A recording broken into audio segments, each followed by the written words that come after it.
Bonjour à tous, avec l'hiver et le froid qui pointe, il est très important de redoubler de vigilance sur certains points pour le confort et surtout la sécurité de votre protégé.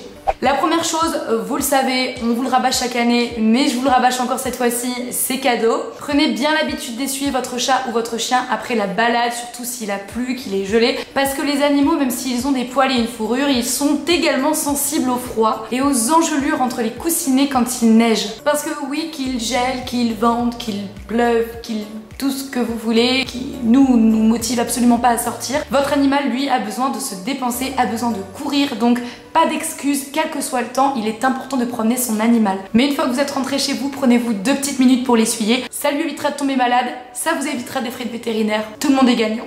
Mais même si vous êtes quelqu'un de particulièrement motivé à braver le froid pour offrir sa dose de promenade quotidienne à votre protégé, les balades sont un petit peu plus courtes que celles qu'on propose en été. Donc en général, les chiens et les chats dépensent moins d'énergie en hiver. Et forcément, à cette période, c'est là qu'ils ont tendance à prendre un peu de poids. On n'a pas le réflexe de diminuer leur quantité de nourriture, par contre, on diminue un petit peu leur temps de balade où eux-mêmes se dépensent moins. Donc ils emmagasinent, ils ingèrent plus de calories que ce qu'ils dépensent et c'est là que ça commence à stocker et à faire de la bonne couenne. Si vous faites du mushing avec votre chien, pas besoin de baisser bien évidemment puisque votre animal se dépensera beaucoup plus et quand il fait froid on a tendance à plus vite perdre des calories. Mais si vous aussi vous êtes du genre à écourter un petit peu les balades par rapport à l'été et que votre animal se dépense moins, il faudra revoir les quantités à la baisse. On n'y pense pas souvent, enfin moi j'y pense jamais, mais attention aux petits animaux, notamment les chats qui ont le réflexe d'aller se cacher sous le capot de votre voiture ou contre le pot d'échappement pour se réchauffer. Les accidents arrivent vite et ça doit être assez traumatisant. Donc pour éviter tout risque, prenez le réflexe de vérifier sous votre capot avant de démarrer, surtout si vous habitez dans un endroit où il y a beaucoup de chats.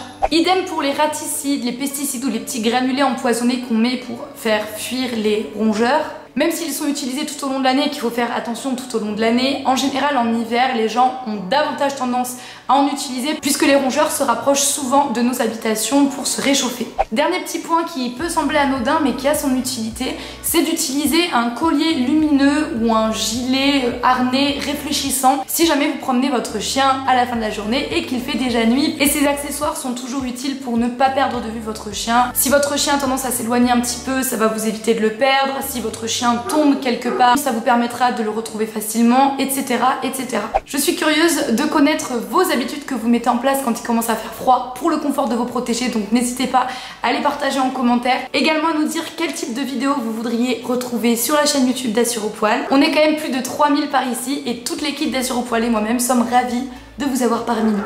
Je vous embrasse tous, réchauffez-vous bien surtout et je vous retrouve mercredi prochain pour une nouvelle vidéo Assure au Poil.